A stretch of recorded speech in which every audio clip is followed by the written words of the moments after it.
यह बहुत छोटा लेक्चर है, लेक्चर नंबर 10।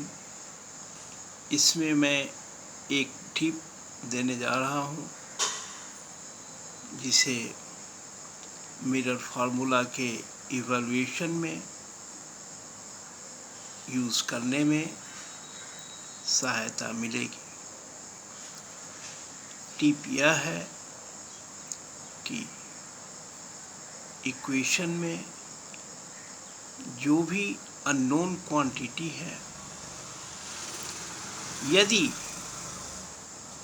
खास करके इमेज फॉर्मेशन में हमें यह भी मालूम है कि इमेज किस साइड बनेगा, इमेज की स्थिति से हम वाकिफ़ हो सकते हैं, लेकिन फार्मूला के व्यवहार में जब हम उतरेंगे तो वहाँ उस समय हम उसमें कन्वेंशन लागू नहीं करेंगे।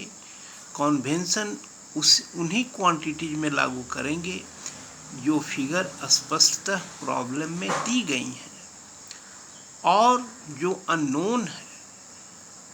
अब हमें उस इक्वेशन का सॉल्यूशन ही बताएगा कि उसका आंसर क्या आ रहा है और किस साइन के साथ आ रहा है, पॉजिटिव के साथ आ रहा है या नेगेटिव के साइड से आ रहा है।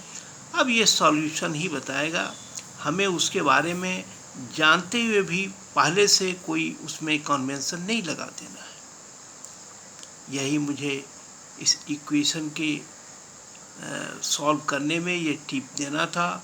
और उसी तरह से मैग्निफिकेशन में भी आप जो वैल्यू मैथमेटिकली अवेलेबल हो उसी में कन्वेंशंस लगाइए।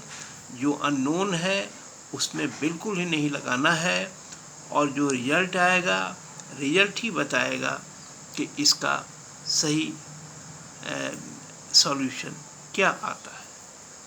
अब जो अगला लेक्चर होगा उसमें मैं यह स्पष्ट करूँगा कि लेक्चर नंबर 1 से 10 तक जो भाषण देने में, हमसे बोलने में जहाँ जहाँ अशुद्धियाँ हुई हैं, उन अशुद्धियों को मैं करेक्ट करने की कोशिश करूँगा।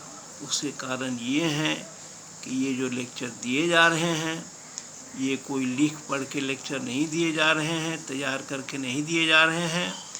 ये एट रैंडम बोले जा रहे हैं अपने अनुभव के आधार पर।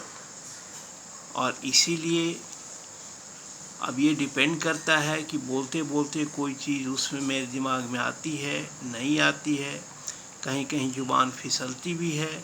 इसलिए यह लाजमी है और मेरा कर्तव्य भी है कि मैं शुरू से अब रिव्यू करूँगा कि किस लेक्चर में मैंने कहाँ अशुद्धियाँ की हैं बोलने में।